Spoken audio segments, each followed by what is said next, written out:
If you love to travel, Capital One has a rewards credit card that's perfect for you. With the Capital One Venture X card, you earn unlimited double miles on everything you buy. Plus, you get premium benefits at a collection of luxury hotels when you book on Capital One Travel. And with Venture X, you get access to over 1,000 airport lounges worldwide. Open up a world of travel possibilities with the Capital One Venture X card. What's in your wallet? Terms apply. Lounge access is subject to change. See CapitalOne.com for details.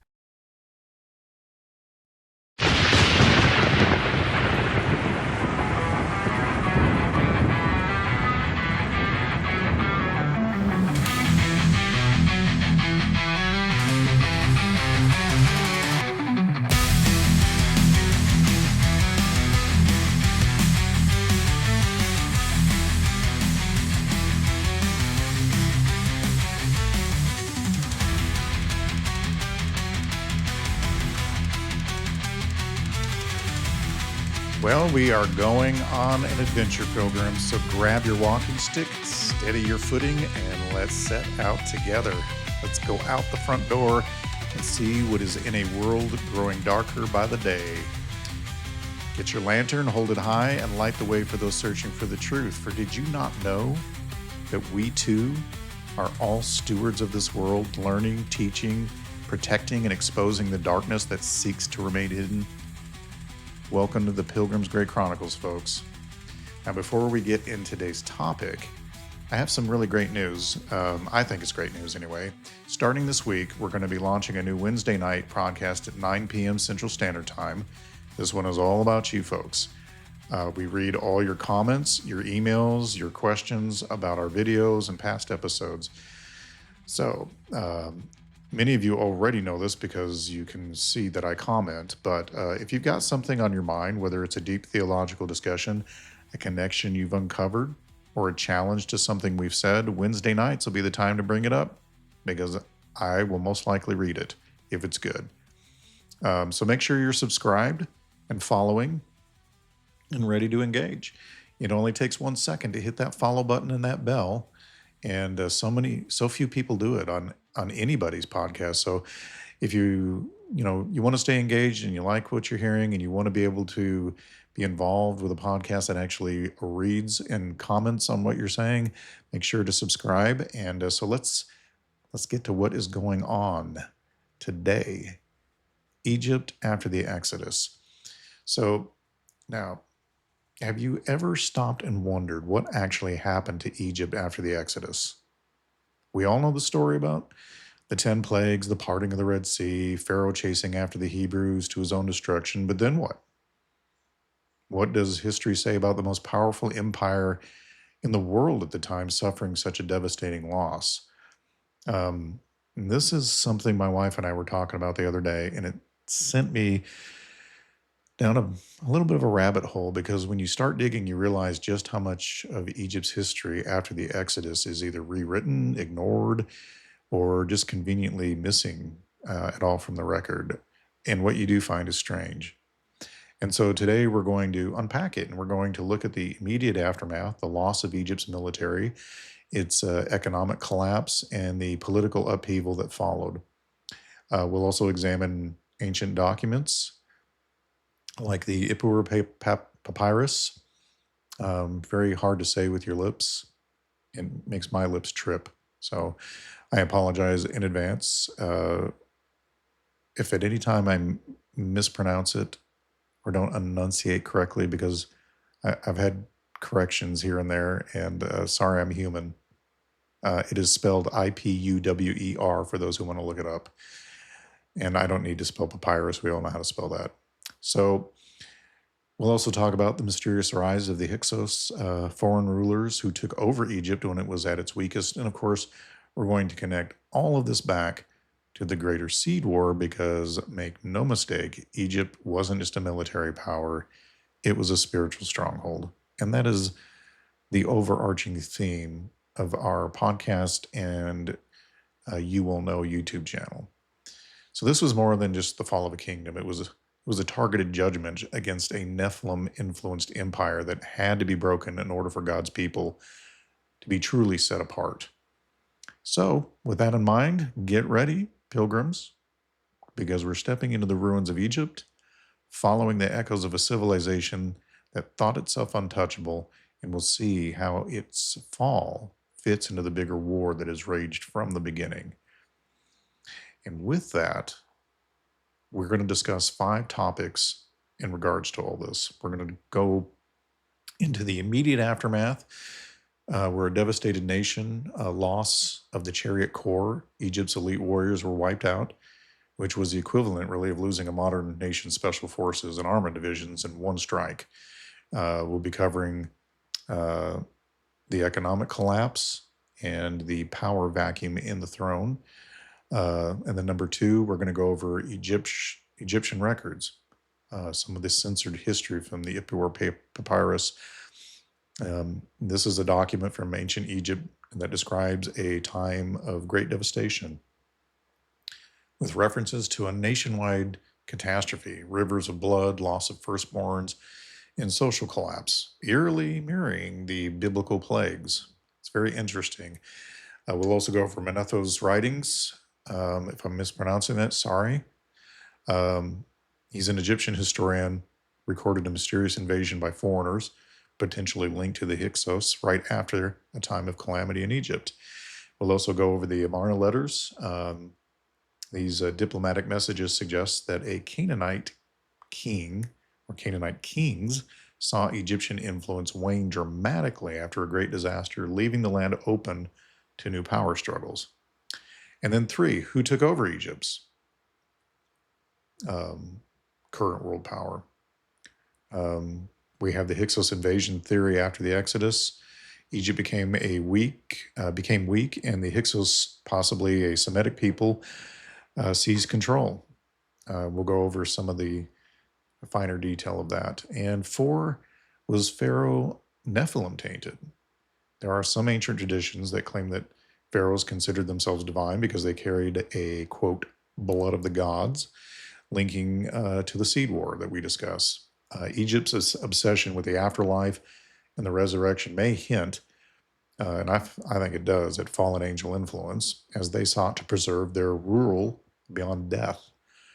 And you have the sudden death of Pharaoh and his army in the Red Sea. It could have been a divine move to reset a corrupted bloodline, or attempting to rival God's chosen people. And then finally, 5, we're going to go into the seed war connection a little deeper, and why Egypt had to fall, as it was a major center of Nephilim worshiping sun god cults and mystery religions. So this foreshadows other future battles, by the way, because even today, secret societies and global elites trace their traditions back to Egypt's mystery religions, proving that there's a war between the seed of the woman and the seed of the serpent has never ended and will continue until Jesus puts it right. So let's start with section 1, the immediate aftermath of a devastated nation. So, just close your eyes for a moment and picture Egypt at its height, while I take a sip of tea to soothe my throat. I always try to do that away from the mic, because I know none of you want to hear me sipping or gulping. So, close your eyes for a moment, picture Egypt at its height, the wealthiest, most powerful empire in the world, gold-laden temples, towering statues of Pharaoh, the might of an army feared across the lands. You have the sun god Ra shining over an empire that believed it would last forever. And now strip it all away. Burn the fields, silence the songs of the temples, empty the throne, and watch as a city once teeming with life crumbles into chaos. So it's not just the fall of a nation. This is the undoing of a civilization that defiled Yahweh. So what really happened to Egypt after the Exodus? What does history tell us? Or more importantly, what does it refuse to tell us? Let's start with the immediate aftermath of the Red Sea disaster. Number 1, the loss of the chariot corps, Egypt's military broken. So the Red Sea swallows Pharaoh's mighty chariot corps whole, right? Just gone. Destroyed. Not just a handful of warriors. This was the most elite fighting force Egypt had. Their special forces, their armored divisions, their unstoppable war machine in a single night. Yahweh buried them in a watery grave. Now, for this, we have archaeological evidence. You may have heard the claims before of coral-encrusted chariot wheels and human bones found deep in the Gulf of Aqaba. Some may dismiss it, but the designs of these wheels match precisely with those used by the 18th dynasty of Egypt, one of the potential timeframes for the Exodus. And the source for that is from Discovery Global. If you want to go read up on it, you can go look that up. It was a tactical disaster. Egypt's chariots weren't just for show. They were state-of-the-art weapons, the equivalent of losing every single tank and helicopter in your modern military overnight. No replacements, no reinforcements, just empty barracks and a broken kingdom. Could there have been ones held in reserve? I don't know. Sure, that's possible. But it seemed to me this Pharaoh wanted to decimate these Hebrews, Moses and all of his people. And it was a whole group of people, huge, vast sums of people. And I'm sure he wanted to crush them completely. So he would have sent his best to quelch it, if for no other reason, pure ego. Now, some historical silence on this. And here's where things get a little interesting. Egypt, famous for documenting its military conquest, suddenly and mysteriously goes completely silent during this period. No records of campaigns, no tales of Pharaoh's mighty victories, nothing. Just an eerie gap in history where a powerful nation should have been ruling. But guess what? They couldn't. And it's my conjecture, and probably the conjecture of others, that the reason we have this silent gap is because of the judgment that occurred on Pharaoh and his army, and for the entire nation with all the plagues. Now, this would have been a huge psychological blow. For centuries, the people believed Pharaoh was a god, the invincible hand of Ra himself, or a manifestation. But now, the mighty divine ruler led his own army to annihilation, not to mention everything that preceded it, embarrassing and shaming. That kind of blow doesn't just shake a people, it shatters them when your whole world has been centered on worshiping this God in human form, And not to mention the foreign perception. Here's something that's kind of overlooked. Egypt's neighbors noticed. The Amarna letters, written years later, reveal that Canaanite kings referring to Egypt's weakened influence after a great disaster. They knew something catastrophic had happened. So, anytime you have something like this where your nation that was so strong has now got a defensive weakness, with no standing army, who's left to defend the nation? Suddenly, Egypt, the world's greatest empire, is vulnerable to attack. And trust me, someone's watching, waiting for their moment, just like they would be with the U.S. So, in addition to all that, this is a humiliation for the gods of Egypt. This wasn't just a military loss. This was a war of the gods, and Egypt's gods lost. You can imagine the religious crisis of all these people. If Pharaoh, the living God, could be defeated, was he ever divine at all? I'm sure they all began to question and doubt everything they'd been taught their whole lives. Imagine the reversal. If somebody who we thought was the Messiah on earth was destroyed rather than victorious, you don't think that would be devastating and world-shaking to you? You'd given your whole life to this being and that you trusted. I'm thinking it would really change your paradigm. And then, of course, there's the economic collapse. A kingdom without a workforce, right? Egypt's economy didn't just decline, it imploded. Imagine losing millions of workers overnight. And imagine your fields destroyed, your livestock wiped out, your markets empty, the lifeblood of Egypt is completely ripped away, and the nation begins to starve. You have this huge exodus of all your slaves. We often think of Hebrews as brickmakers, but their forced labor extended to agriculture, mining, and infrastructure. So their sudden disappearance left an unfillable void. And Let's not forget, Egypt's crops had already been obliterated by the plagues.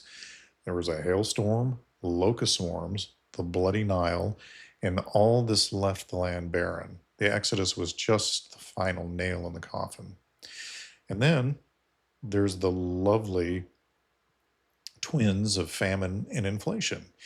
You have a food crisis, that's one thing, but combine that with a labor shortage, that means skyrocketing prices, supply chain failure, and starvation for the common people. Kind of like what it seems like the ruling elites are trying to accomplish for all of us today. Then you have the loss of trade partners. Egypt wasn't just suffering internally, you've got foreign merchants that saw what was happening and pulled out. Who's going to trade with a collapsing nation? If anything, they would probably try to absorb and consume it, right? So, in addition to all that, you've got religious chaos, because remember, Egypt believed Pharaoh and the priests controlled the natural world. But now the people are watching their crops die, their animals perish, and the so-called God King powerless. That is a recipe for unrest.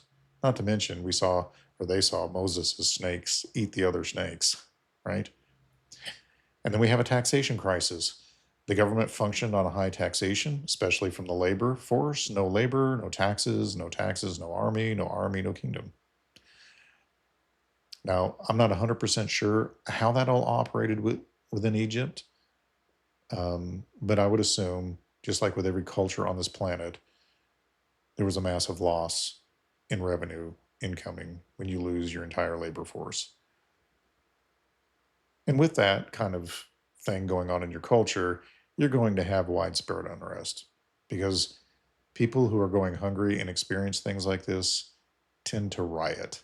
They turn on their rulers. And we know from later records that Egypt experienced internal strife, possibly the result of this exact scenario. And so as a result, number 3, you have a power vacuum and a throne left in shambles. There's the throne itself, right? If Pharaoh drowned in the Red Sea, who took over? And if he didn't, how did he explain this disaster to his people? So we have different theories here. We have the missing Pharaoh theory, where certain dynastic records show unexplained gaps, rulers who seem to have disappeared, and sudden changes in leadership or mysterious shifts in power. Now, could that have been the aftermath of the Exodus? Don't know. I couldn't find any 100% records to say one way or another. There are people who make suggestions and conjecture that are good conjecture, but I couldn't find anything with 100% certainty. We do know there was dynastic upheaval, because historians acknowledge that the transition between pharaohs during this approximate time frame was unusually unstable, possibly indicating a struggle for power after a major catastrophe like the 10 plagues and the loss of an entire army. And then we have the rise of the Hyksos.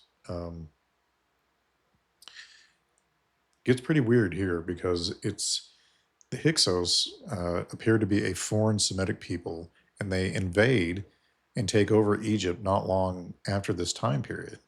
Now, how do they do this? Because the nation was weak and divided. So could the Exodus have set the stage for this takeover? I think so. Not to mention, you have the priesthood in crisis, because Egyptian rule was tied to religious order. So if the gods had failed, then the priests, Pharaoh's advisors, were in turmoil, because who then would the people trust now? Pharaoh and his advisors that had got them all into this state? Not likely. I'm sure they either thought the gods were angry with them or had abandoned them, or there was some level of betrayal going on. I'm sure they were not happy. Now, we also have abandonment of the north. Some cities in northern Egypt show signs of partial abandonment during this time, possibly indicating maybe fear of invasion or internal strife. It's hard to know, because it just seems like a lot of history is suppressed during this time frame, and we had, Egyptians were known for erasing embarrassing defeats from history.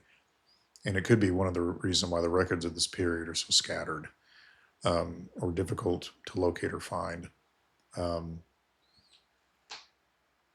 But we can still make educated guesses like what I'm doing here, with some of the knowledge that you can glean. And we have a seed war connection because, to me, here's the real question. Because I'm I don't hold a PhD.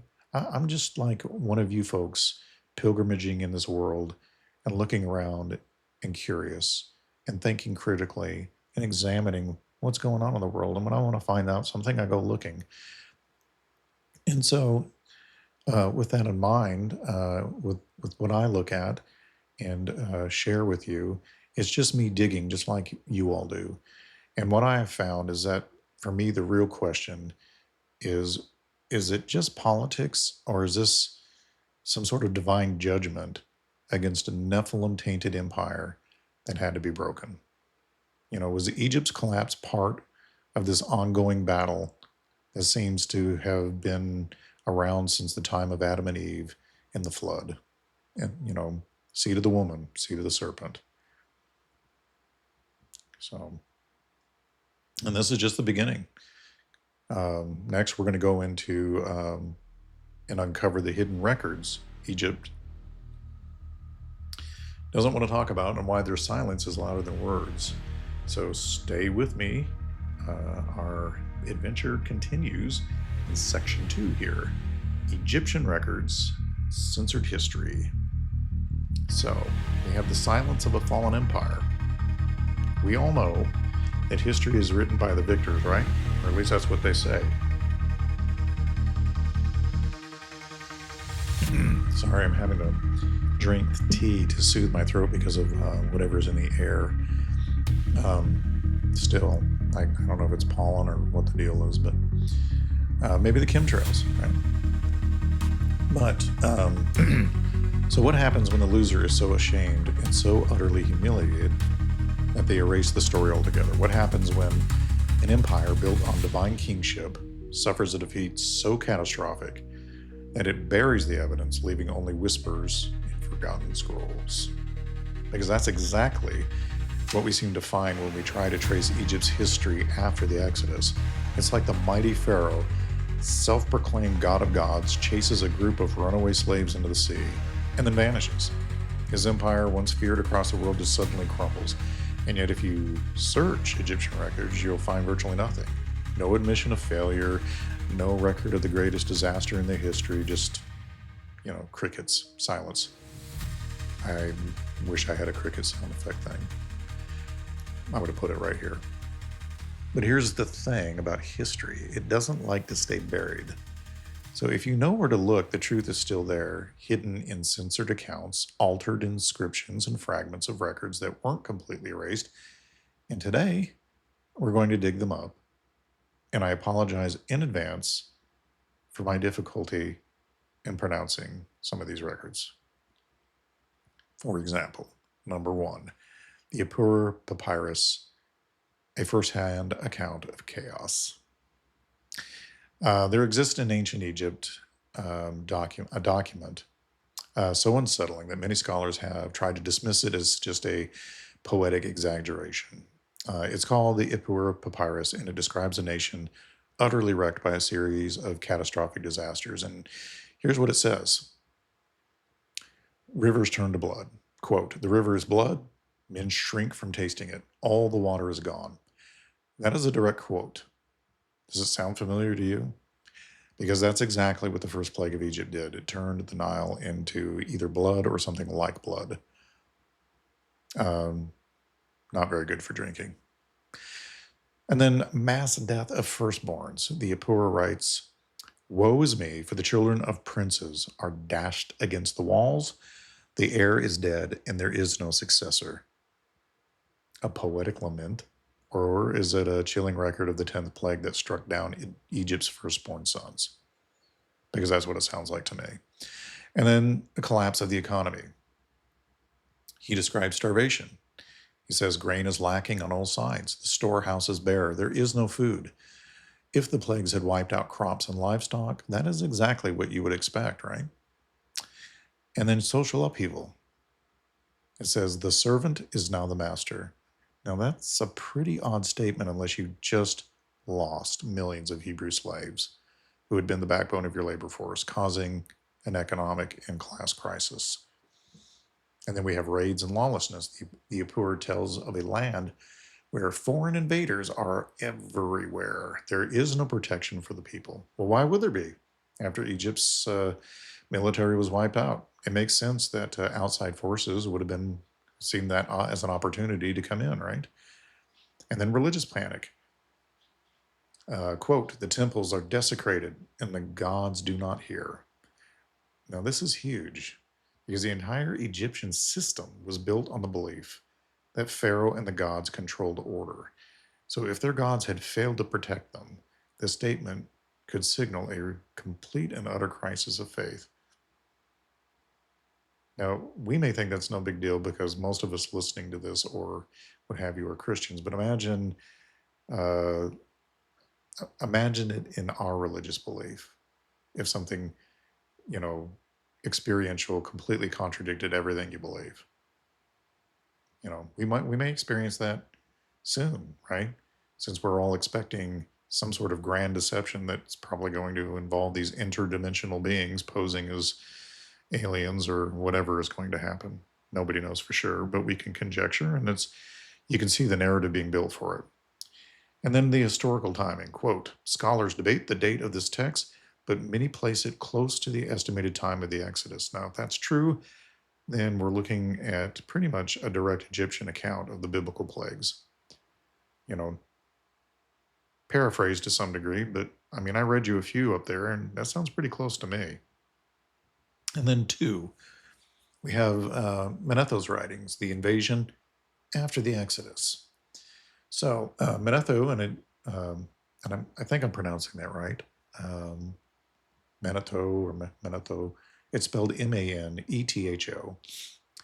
Anyway, he's an Egyptian priest and historian, and he wrote something strange about this period. He describes an invasion of Egypt by a foreign people whom he calls the Hyksos, right after a time of great calamity, right? That obviously by now ought to sound familiar. Hyksos is opportunists. Manetho records that the Hyksos, often described as Asiatic invaders, took over a shattered Egypt with little resistance. If Egypt's army had just been wiped out on the Red Sea, that would make total sense, wouldn't it? I think so. Egypt's plagues in Manetho's timeline. He says that some researchers believe that Manetho's great calamity could be an Egyptian coded reference to the plagues, which would mean his timeline aligns with the biblical account. And then we have a 400-year conflict where Manetho claims that Egypt had been dealing with the presence of these foreigners for centuries before this takeover. Now, it's quite possible he might have been referencing the Hebrews.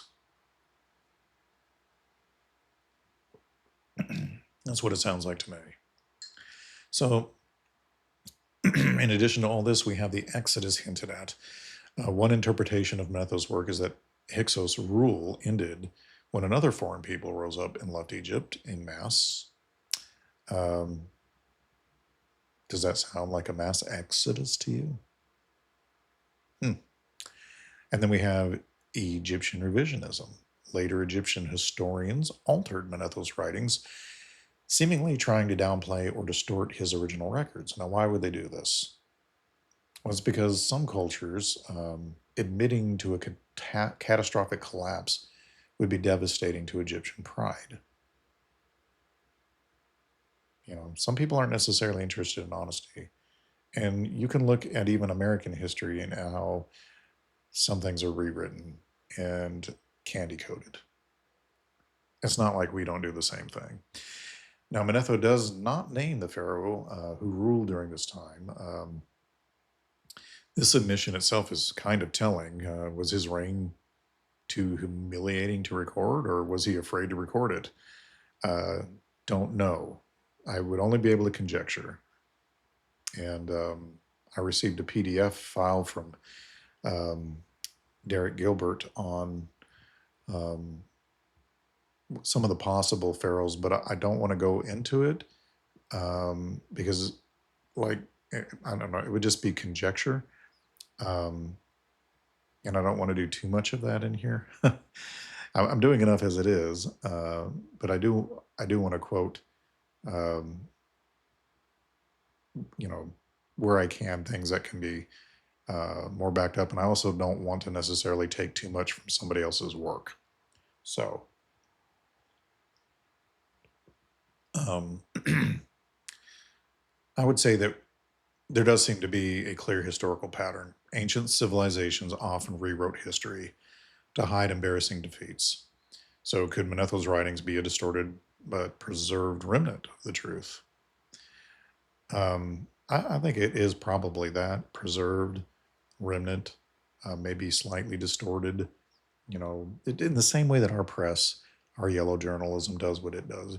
There's an element of truth there, but you gotta have to read between the lines. And then we have the Amarna letters. Canaanites witness Egypt's decline. Now here's where things get even more interesting. While Egypt is silent about its downfall, other nations did take notice. And then that's where we enter with the Amarna letters. The correspondence between Canaanite rulers and Egyptian officials revealing that Egypt's influence in Canaan vanished after a great disaster. Starting with Egypt's military absence, Canaanite rulers write, pleading for military help, yet no reinforcements ever arrive. Why? Well, because Egypt no longer had an army, most likely, or one that could spare. What little army they had might have been, remaining in their main cities. And then we have a power vacuum in the region. These letters show that without Egyptian oversight, Canaan was thrown into chaos. If the Exodus had just happened, this would make perfect sense. There's also a great calamity hinted at in these letters. Some letters referenced an unnamed catastrophe that left Egypt unable to respond to its vassal states. And there were desperate appeals to Pharaoh. The Canaanite rulers still assume Pharaoh is all-powerful, not realizing his empire is already shattered. And there's also no Egyptian retaliation recorded. If Pharaoh had survived the Exodus and Red Sea disaster, wouldn't he have sent troops to reclaim control? You would think he would. I suppose there's the possibility that nobody had any faith in him anymore, and so even if he wanted to reclaim control, he couldn't. Either way, not good. And then we have shifting political alignments. With Egypt weakened, other groups, including early Israelite tribes, had an opportunity to rise. And so with this sudden lack of Egyptian presence in the Amarna period, it just lines up with the biblical timeline of Joshua's conquest, right? So the Exodus didn't just break Egypt, it set the stage for Israel's emergence, which is very interesting to me. So, Egypt's silence on the Exodus is deafening, right? But through censored documents, rewritten accounts, and diplomatic letters from foreign lands, the truth still kind of bleeds through. You can get the subtle hints there in reading between the lines that the greatest empire of its day was shattered by Yahweh, and history still bears the scars. But now the story still isn't over, because next we're going to uncover what happened after Egypt fell, who took its place, and why this moment in history was a turning point in the ongoing seed war. So stay with me. Our journey continues, fellow pilgrims, in Section 3. Who took over Egypt? The Hyksos invasion theory. So, we have the fall of a superpower here in Section 3. We have a nation without an army, a throne without a ruler, a kingdom with no divine protection. This was Egypt after the Exodus, an empire gutted from within, and its people shaken, its gods humiliated. And in the ancient world, a power vacuum never lasts for long. Someone was watching and waiting, and someone was ready to seize their moment. So enter The Hyksos, foreigners, invaders, opportunists, or something more. Most history books will tell you they were simply a Semitic people who migrated into Egypt and took control. But some researchers believe there's a deeper, more sinister layer to the story. What if the Hyksos weren't just a band of warlords? What if they were part of something older? An extension of the very forces of darkness that had ruled Egypt maybe before? And what if this was a calculated attempt to reclaim the land that Yahweh had just torn from the hands of the fallen ones? So let's uncover what really happened when the Hyksos took over Egypt. I know that some of this is going to be conjecture, but I don't hold a PhD, so I can do that, and you can conjecture right along with me. And if you disagree with my conjecture, feel free to let me know what you think in the comments. I love reading it. I like reading different ideas. And I'm just a guy like you, digging and researching, and I can be wrong. Anybody can be wrong. So, with that in mind, the name Hyksos means foreign rulers, and that alone should tell you something. These were outsiders, most likely Semitic, who didn't just settle in Egypt, they conquered it, ruling from Avaris in the Nile Delta, or Avaris. But were they Semitic or something else? So most scholars agree that the Hyksos were Semitic, likely connected to the Canaanite tribes, but some believe they weren't. Just a wandering people looking for a home. They were warriors who saw Egypt's weakness and took advantage of it. Unlike previous invaders, the Hyksos had advanced weapons, composite bows, horse-drawn chariots, and bronze-tipped spears. It's almost as if they had inside knowledge of Egypt's military tactics, making them perfectly suited to exploit its collapse. So rather than destroying Egyptian culture, the Hyksos seemed to just adapt it. They used Egyptian symbols. They styled themselves as pharaohs and ruled from a city that had once been Egyptian. But their religious practices reveal something a bit darker, which is why I believe what I believe and mentioned earlier at the beginning of this section. The Hyksos primarily worshipped Set, the Egyptian god of storms and chaos. Now, Set was already associated with darkness, but during the Hyksos reign, he became the dominant deity. It's almost as if a force opposed to Yahweh was trying to restore its rule over Egypt after the Exodus. Now, their capital, Avaris, or Avaris, is an archaeological puzzle because beneath the Hyksos lair, evidence suggests a Semitic population lived there before, one that may have included the Hebrews during their time in Egypt. Were the Hyksos taking over land that once belonged to the enslaved Israelites? It seems like there might be connections to Nephilim cults, because some researchers propose that the Hyksos may have had ties to the remnants of Nephilim worshipping groups from Mesopotamia and Canaan. Now, if that's true, their rise in Egypt wasn't just political, it was spiritual warfare. And if we look at the Hyksos in Babel, interestingly, the same technological and strategic knowledge that made the Hyksos powerful, like horse warfare, metallurgy, and siege tactics, also appear in other ancient civilizations that trace their origins to Babel. So could this have been some sort of coordinated resurgence of the same rebellious knowledge that Yahweh had scattered earlier? So how did the Hyksos take over Egypt? The Hyksos didn't storm into Egypt overnight. They were patient. They moved in slowly. They took positions of power. And when the moment was right, they struck.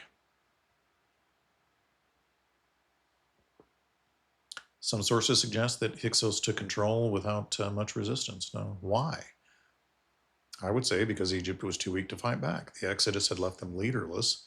Their armies were at the bottom of the Red Sea, and their people were reeling of starvation, rioting, and complete chaos, and a complete failing of their entire paradigm of life.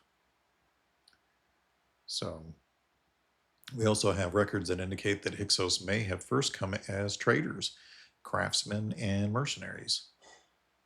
They didn't invade it first, they integrated, and by the time they struck, they already had influence within the culture itself. So once in power, they introduced a new kind of warfare to Egypt, one that Egypt was unprepared for. Chariots, superior bows, and organized cavalry were something the Egyptians had never faced before. Now, Avaris, the Hyksos capital, was perfectly placed in the Nile Delta, controlling trade routes and entry points from the Levant. So whoever controlled Avaris, or Avaris, again, I suck at pronouncing things. Anyway, it would control access to Egypt. And unlike traditional Egyptian rulers, the Hyksos imposed their own religious structure, elevating Set above all other gods. And that is key because it suggests their rulers or their rule wasn't just about power, it was about restoring the influence of dark spiritual forces in Egypt. So, unlike previous foreign occupations, Egypt didn't fight back immediately. Why? I think that because for a time the Hyksos ruled effectively, keeping the economy stable and using Egyptian administrators under their rule. And it's kind of like a deep state subversion by the CIA. That kind of a thing. A sort of color guard overthrow, if you will. So think about how fallen spiritual forces operate. They don't always destroy outright. Sometimes they infiltrate, right? Like our deep state governments working all throughout the world internationally to bring us about a one world government. They infiltrate, they mimic the real thing, they take over from the inside. So the Hyksos rise in Egypt follows that same pattern we see today in global power structures. Quiet, subtle influence until the time is right to strike. You just bide your time and you wait. So my question is, were the Hyksos just a political enemy or a spiritual one? Because at first glance, the Hyksos invasion looks like just another power struggle. But if you look deeper, to me, there are patterns that suggest something more, something spiritual. You have Set, the god of chaos. And Set was not only the Hyksos patron deity, but he was associated with storms, disorder, and foreign gods. If the plagues in Exodus were a battle between Yahweh and Egypt's gods, then Hyksos' rule represents an attempt to reset that power structure back towards darkness. So they don't just go away. They come back in a different form. And then some traditions suggest that certain rulers saw themselves as descendants of gods or demigods or Nephilim or even the Watchers, the Grigori, whatever you want to call them. Were the Hyksos elites attempting to restore divine rulership that the Exodus had disrupted? Probably. They don't like even today their lines of divine rulership being interrupted, do they? Otherwise, those files that were supposed to be released yesterday would have been released, right? The Hyksos brought advanced military knowledge and metalworking techniques that some trace back to the Watchers of Enoch's writings. So, if that's true, their conquest wasn't just about land, it was about reintroducing forbidden knowledge. So, and some scholars propose that the Hyksos their rule involved occultic elements, suggesting their takeover of Egypt was more than just military. It was a ritual to reclaim dominion. So why didn't Yahweh let them keep Egypt? The Hyksos were eventually driven out, but it took over a century before Egypt regained control. So was this a prolonged spiritual battle where Yahweh's judgment on Egypt still had to play out? I don't know. I just know there's a connection, with the seed war here. Egypt was a center of power for the fallen. The Exodus was a divine judgment. The Hyksos takeover may have been a counterattack in the ongoing war between the seed of the woman and the seed of the serpent. That is my opinion. And it foreshadows future deceptions. Just like the Hyksos infiltrated and reshaped Egypt from within, future global powers will do the same and are doing it. And the question is, who's going to see it coming? I think people who are paying attention will. Most won't. They're too busy watching Netflix and believing what they hear on CNN and Fox News and being misled by this right-left paradigm when they're all two wings on the same corrupt bird. Now, Egypt fell and the darkness tried to reclaim it, but Yahweh was not done shaping history. Next, we're going to uncover how Egypt finally reclaimed its throne and why this struggle was only one battle in a much larger war. So, stay with me for part 4 because the adventure continues. So, was Pharaoh Nephilim tainted and part of the bloodline of the gods? I think so. Pharaoh wasn't just a king. He wasn't just a ruler. To the Egyptians, he was a god, a being with divine authority, descended from the heavens, ruling by supernatural right. But where does that idea come from? And more importantly, was there anything to it? Because I think there is. Or I wouldn't even have a YouTube channel, podcast, and I wouldn't have just recently done our album Elevensies. Across cultures, we see a recurring theme. Rulers who claim descent from the gods, kings who trace their lineage back to celestial beings, bloodlines that are different, set apart, specially chosen, but chosen by whom? Now, you may think that's crazy. Those of you who may be hearing things like this for the first time, you may think that's nuts, and maybe it is. I don't think it is, but more importantly, the people that we're talking about believe it whether you do or not. And if you don't believe that, go out and get both of a gentleman by the name of Gary Wayne, his books, The Genesis 6 Conspiracy, Part 1, Part 2, and I don't see how you could deny after reading those two books. Each one is like 800 pages documenting what these people believe in their own words, not his opinion. Although his opinion is there, but he literally quotes them in their own words, and this is what they believe. So it doesn't matter whether you take this seriously or you don't. These people in power that rule over you, that have all the money and all the power and all the influence, they do believe it, and they control you. So was Pharaoh just a man who believed his own propaganda? Or was there something darker in his veins, something ancient, something that Yahweh himself sought to destroy in the waters of the Red Sea? Let's continue exploring. Pharaoh's claim to divinity, the blood of the gods. So pharaohs didn't just claim divine authority, they claimed divine descent. They weren't just kings, they were gods in the flesh. But where did this belief come from? Well, Egyptian records describe pharaohs as the sons of the gods. Some were said to be conceived by a god taking the form of the pharaoh's father and impregnating the queen. This is very eerily similar to the Nephilim concept of divine beings mixing with humans, right? In fact, that's exactly where Nephilim come from, is the B'nai Elohim, or sons of God, finding the daughters of men attractive and lusting after them, and then joining a mutual oath where they all go down together. Where we go one, we go all, right? That was their concept there. If one goes down, they will go down for it. And so many pharaohs associated themselves with the serpent. The Urias, the cobra symbol worn on the pharaoh's crown, was said to contain the power of the Wajet. I think that's how it's pronounced. I don't know.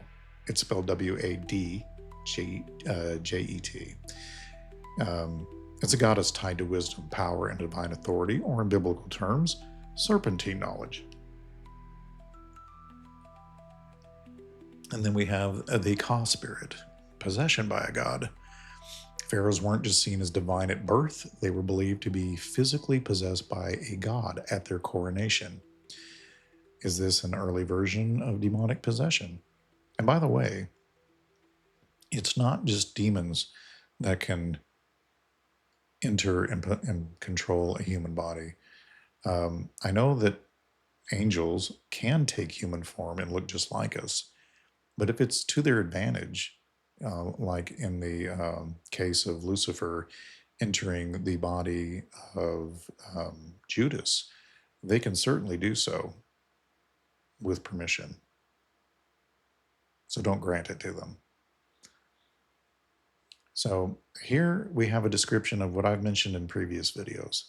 It's not necessarily just one thing, right? It's not just possession. It is also physically living among us.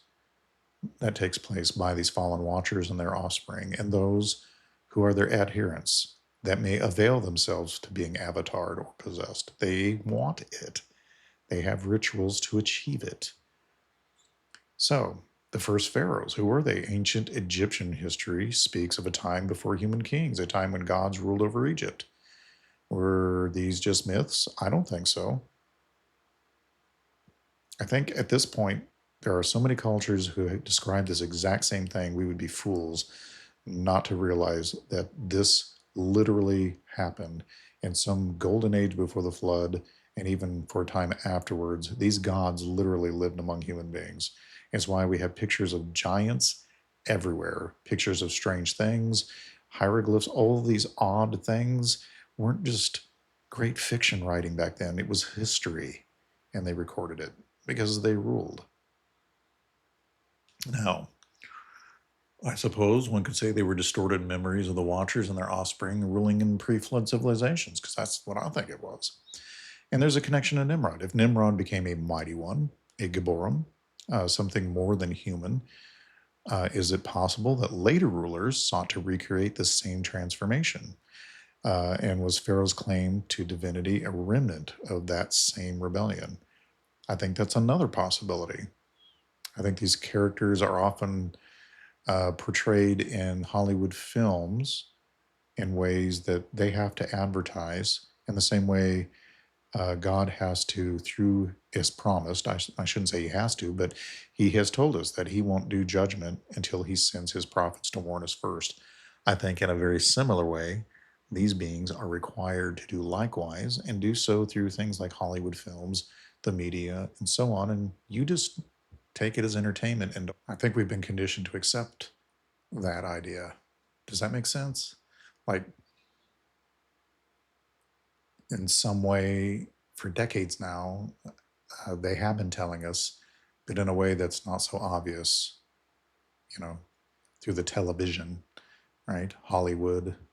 You break these words down, and they, you know, if you just take time to think through all these things that are presented before you, what I'm saying will make sense. But if you're just so busy, you don't have time to pay attention, then what I'm saying probably doesn't make any sense to you. It needs to be something you look into. That's why my channel exists, is to help you to think more about these subjects in a way that gives you greater discernment, and you will never be able to watch a movie or TV the same way again. So we have the connection to Nimrod, and then we have what I always thought was strange, which is the mummification ritual, or preserving bodies for resurrection. Egyptian kings went to extraordinary lengths to preserve their bodies. Why? Well, because they believed they would return. But return as what? Right? Many royal bloodlines, Egyptian and beyond, have myths of descent from the Shining Ones, or the Watchers, or sky gods. If Nephilim bloodlines existed, Egypt would have been a prime candidate for their survival. So it just makes me think that perhaps while we may not remember or know how or why they did these things, they know, and they probably still know, and probably utilize these rituals or other strange things that often involve blood to reconstitute themselves in some way, either avataring a human or perhaps reconstituting a human form of some sort or some way, or perhaps they have some way of hiding themselves in their appearance. I don't know. I just know that clearly something strange is going on in our world and went on in the past as well. So, Egypt's obsession with resurrection. The Egyptian belief in resurrection wasn't just about the afterlife, it was about continuing their rule. But was it more than just spiritual belief? Were they trying to physically return? I think they were. And I think there is knowledge of how to do this that some still have. The Book of the Dead was a guide to immortality. Egyptian pharaohs were buried with texts meant to guide them through the afterlife, but the language is striking. It speaks of transformation, divinity, and becoming like the gods once more. And then you have the concept of the Ba and the Ka, a split soul. Egyptians believed in two spirits within a person, the Ba, which wandered after death, and the Ka was tied to the body. Was this belief in a divided soul a hint at something not entirely human? I don't know. It is strange, though. And then the Nephilim and the post mortem return. Biblically, Nephilim spirits, after their physical bodies were destroyed, became disembodied spirits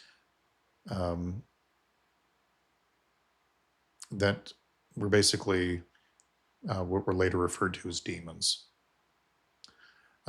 Ancient texts speak of mighty ones lingering in the underworld. Could the pharaohs be attempting, perhaps, in each subsequent reign to reclaim their physical forms? It seems like some sort of weird Highlander thing going on if you've ever seen that film. And then you have the Osiris resurrection myth, which seems to me to be an attempt at counterfeiting Yahweh's power. You have Osiris, a key god in Egyptian mythology. He's murdered, dismembered, and then resurrected. The story echoes later deceptions about resurrection outside of Yahweh's power. It was Egypt's entire system built on a false version of divine resurrection? Maybe, or perhaps they had some way of mimicking it that wasn't the same as what Jesus literally went through, a more powerful, divine, glorified, perfect body. They may have reconstituted themselves, but in a body that probably died again, unlike the body of Jesus. And then we have the pyramid connection, a gateway for the soul. Why did pharaohs build pyramids? Were they simply tombs? I don't think so. Or did they serve a greater function, perhaps a means of trapping or directing their souls into the afterlife? I personally think these huge megastructures, pyramids and so on, that are found all over the globe that have similar architecture and so on, were likely served multiple purposes. Probably did have something to do with souls in the afterlife, just based off the names of some of these structures and their association with gateways and gods and humans becoming gods and where humans become gods, but also a place where possibly chemical exchanges took place for granary and growth and perhaps energy transference. And maybe that's what the dolmens were about, is energy transfer and storage and so on. It doesn't mean that it has to be one thing or the other. We have plenty of technology that is utilized for multiple purposes. So it may very well be something like that with all of these structures. Either way, they must have been important because they were built everywhere. And I mean everywhere, not just Egypt. And so, was the Red Sea a reset? Did Yahweh wipe out a corrupt bloodline? Maybe. Pharaoh's power wasn't just political, it was spiritual. His bloodline was seen as sacred, and his people believed that as long as he ruled, Egypt would stand. But what if his bloodline was tainted, and Yahweh's judgment wasn't just about freeing the Hebrews, but about ending a corrupted dynasty, or keeping it from getting out of control, and all these watchers taking over all the cities of the world again? I believe Derek Gilbert writes about that in a particular way of translating a passage out of Isaiah. I think I can't remember it off the top of my head, but you can do a Google search for it, and I'm sure you'll find it. So the wiping out of Pharaoh and his army, it wasn't just Pharaoh who drowned.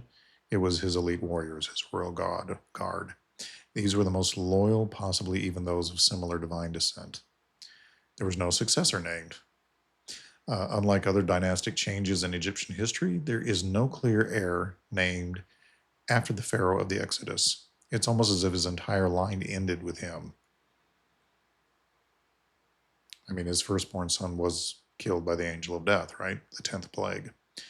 And then there's this gap. Egyptian history shows gaps and disruptions in succession around this period, suggesting instability after a major catastrophe. I mean, everybody's firstborn were killed, right? And then the flood, the conquest of Canaan, and now Egypt all seem to involve the removal of deeply corrupted bloodlines. And it makes me wonder, could Pharaoh's line have been one of them? Throughout the Bible, water seems to be a tool of divine cleansing. So was the Red Sea event another purification of a corrupt lineage?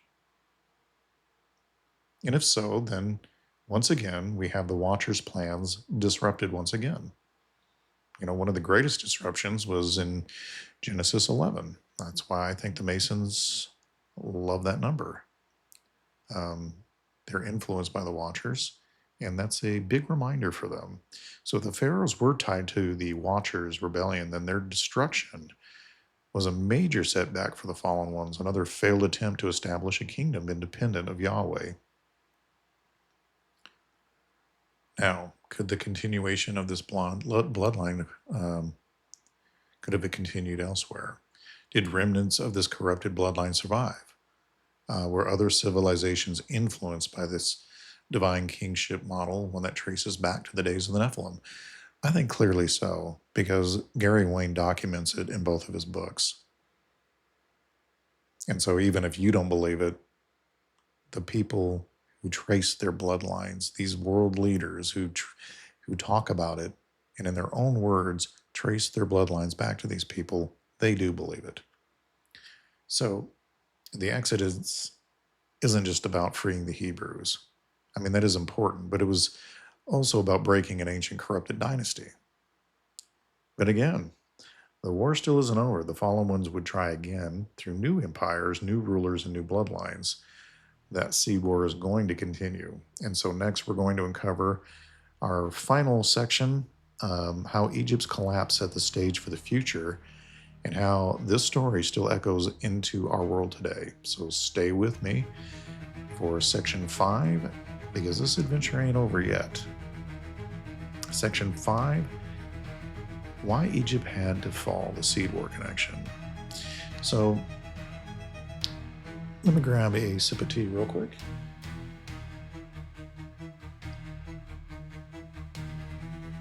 Most people think of the Exodus as a simple story of escape. Moses leading the Israelites out of slavery, Pharaoh getting what he deserved, and God proving his power, right? But what if I told you the Exodus wasn't just about freeing a people, it was about waging war. Not just against Pharaoh, but against the entire spiritual system.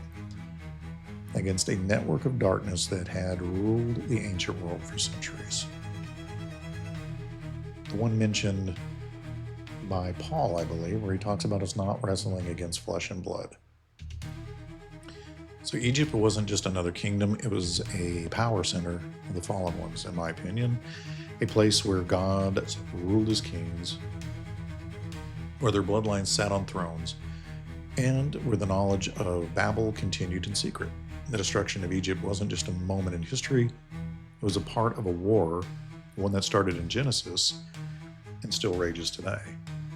So we're going to bring all these pieces together, why Egypt had to fall, and why Yahweh didn't just liberate Israel. He struck a fatal blow against an empire that had given itself fully to the forces of the serpent, and why the same war is still being fought right now in our time. Now, number 1, Egypt is a stronghold of the fallen, old world order. Egypt was more than just a superpower, it was a fortress of the ancient gods. It was a kingdom built on Watcher technology and knowledge, Nephilim rulership, and spiritual corruption. Here's how we know.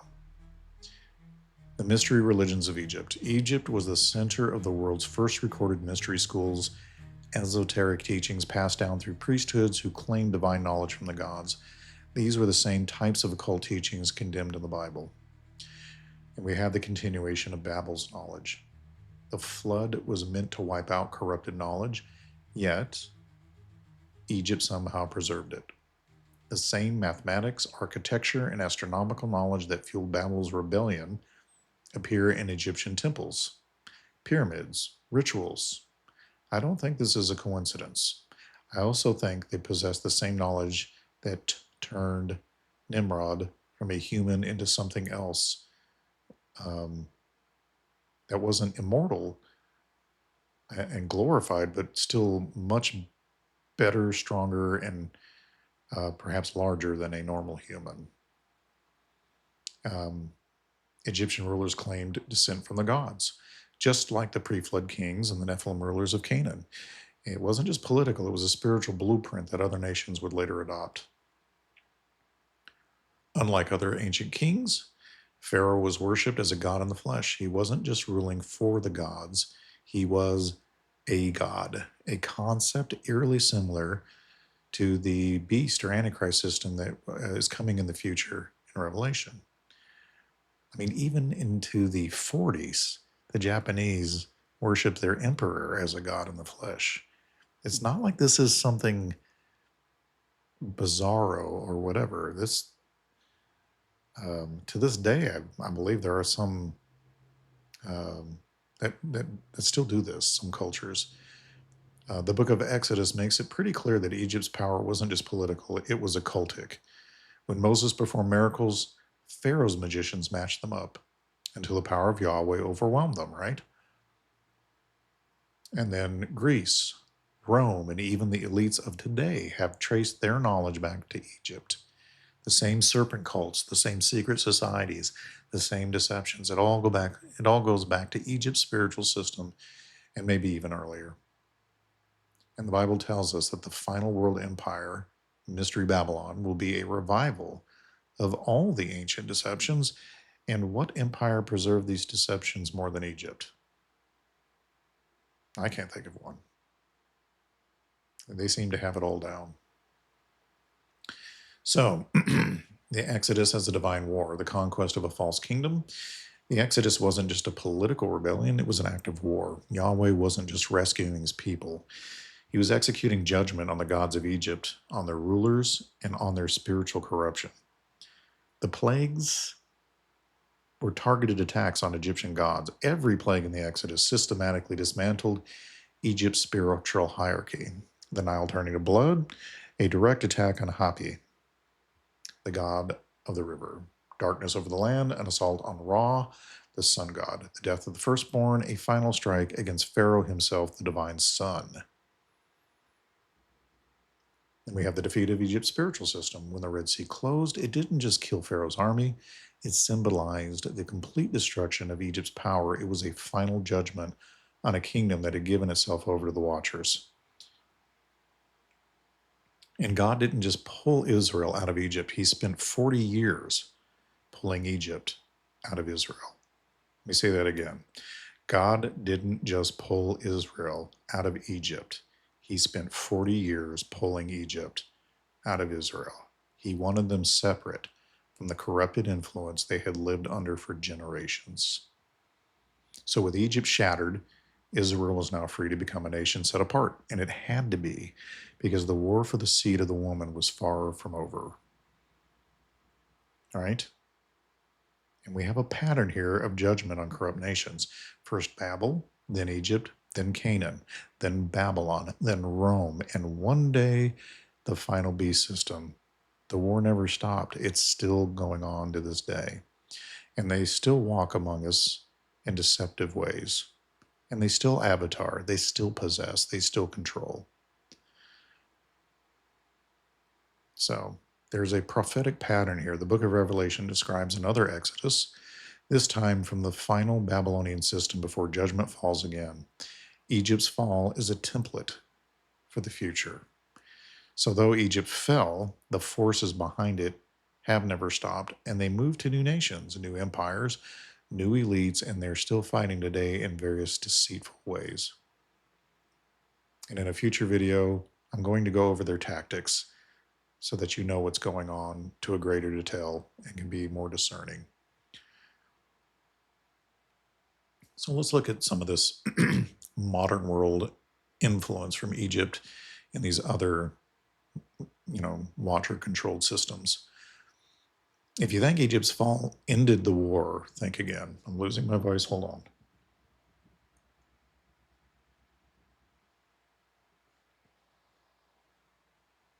Sorry about that. The same deceptions, the same power structures, same spiritual battles have never stopped. Egypt's legacy still shapes the world today. We have the obsession with Egypt among elite people. Why do world leaders, secret societies, and occult groups still revere Egyptian symbols? It's because Egypt's spiritual power structures never fully died. It was absorbed into later systems. The Eye of Horus, the obelisk. Have you not noticed that there's a giant obelisk right near our capital? The pyramid. These aren't just cool ancient symbols, they're signposts and reminders of an old order that has not ever fully went away. Why do you think they're there? Just as cute decorations? And then we have Egyptian revival in the Renaissance and Enlightenment. Much of the so-called Age of Reason was built on rediscovering ancient Egyptian text. Why? Because the same forces that ruled Egypt still sought power. Revelation describes a final world system built on deception.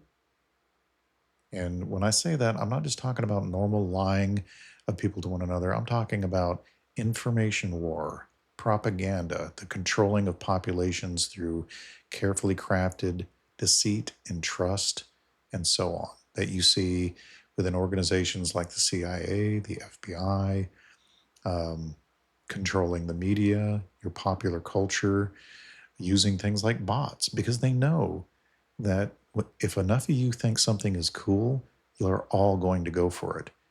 Why do you think bots exist? They exist to make you think that something is really cool and something is gaining in popularity, so you want to hear it too. And then we all follow the Pied Piper and listen to stupid songs like Oh Mickey, right? Or what's that other one where the Chinese artist literally said he wrote a song as stupid as he could think of because he knew that Americans would follow it. Gundam Style, I think, is the song. So, I mean, that's just, surface culture. It goes way deeper than that. You have operations like Mockingbird. And of course, anytime these things get discovered by their name, they just basically hide it a little better and call it something else. We're not stupid. We know what goes on. Even if we haven't figured out what the names of these things are yet, we know that the operations still continue. And so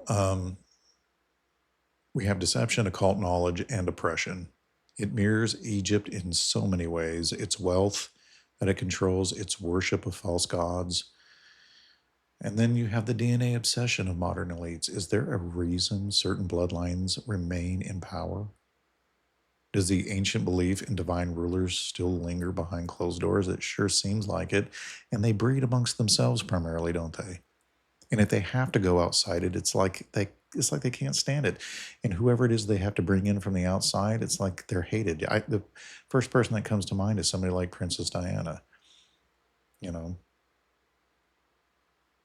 So then we've got spiritual enslavement instead of physical slavery. Today's world system isn't building pyramids with slave labor. It's enslaving minds through information war and propaganda. Egypt controlled its people through fear, lies, and religious deception. So does this system, and the modern beast system will do so even to a greater degree. And it seems as if Scripture describes a world where you think you might be one that's not going to fall for it, but it sure seems like the vast majority of people are going to fall for it. So if you see something that seems too good to be true, it probably is too good to be true.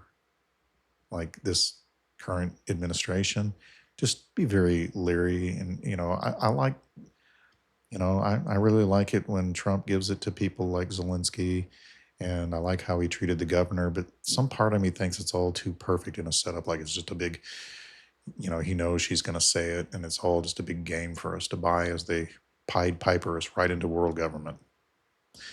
So the final exodus still awaits. Just as Yahweh called his people out of Egypt, he calls us to be set apart from the world today, because the next great exodus isn't just from a nation, it is from the system of darkness itself.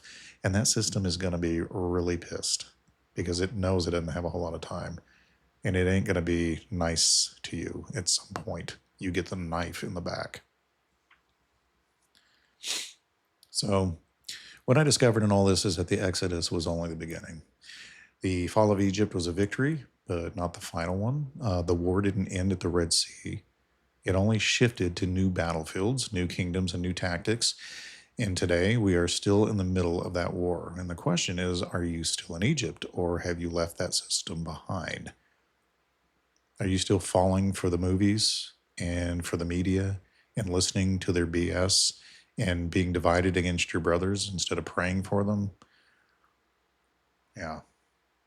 Well, my suggestion is to stay awake, pilgrims, because the seed war rages on.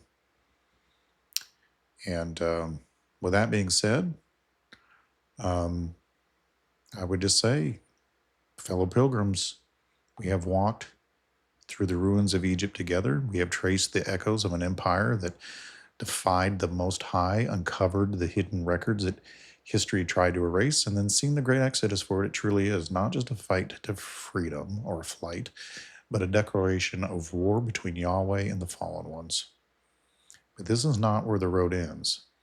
If there's one thing I have learned on this journey, it is that the deeper you dig, the more there is to uncover. One revelation leads to another, one mystery gives way to 10 more, and though we walk this road together, none of us have reached its end. We are all fellow travelers. We're all seeking the truth in a world of shadows, sharing what we find and learning more all the time. You know, in the great tales of old, the stories of battles fought between light and darkness, of kings and kingdoms rising and falling, are not just things of the past. We are living in those stories, whether you realize it or not. We are part of the unfolding war between the seed of the woman and the seed of the serpent. And like the wanderers of Middle Earth, we find ourselves at a turning point in history where the hidden things are being revealed if we have the discernment and courage to see it. And I do this podcast to hold it up as a lantern to help you see it. So I invite you to stay on the road with us, keep searching, keep questioning, keep pushing back the veil that has been placed over our eyes. And we are not alone in the journey, and we are not meant to walk it in silence. Your insights, your questions, your discoveries matter, and I would like to hear them. So please comment and let us know what you think. You know, the road stretches ever onward, and the firelight of truth must be carried by those who will not let it be extinguished. So if you believe in what we are doing, if this pilgrimage is one you wish to continue, there's ways that you can stand with us. You can gather at the fire or the inn and join us every Monday morning at 8 a.m. Central Standard Time for our new podcast episodes like this one, where we unravel the mysteries of the unseen war. And this Wednesday, a new fellowship begins. Every Wednesday night at 9 p.m. Central Standard Time, we hold an open discussion answering your emails, your comments, and your questions about the deep things we uncover together. And if you ever had a question you wanted us to explore, this is the place for it. And hopefully it'll get answered. And if you don't ask or comment, then that will never happen. So make sure you include yourself in the discussion. And equip the journey. If you want to help us continue to go further and to bring more people into the search for truth, consider supporting us, whether through sharing this podcast with others, subscribing, leaving a review, hopefully 5-star, or supporting us financially. Every act, no matter how small, strengthens the fire we carry. So we appreciate all of you who have done so, all of you who have liked our videos, all of you who have subscribed and commented and encouraged us along the way. We really thank you so much, and we greatly appreciate it. And remember, pilgrims, that even the smallest light can drive back the deepest darkness, and we're in it together. We hold our lanterns high, and together we will light the way. So until next time, walk wisely, watch the road ahead, and never stop seeking the truth.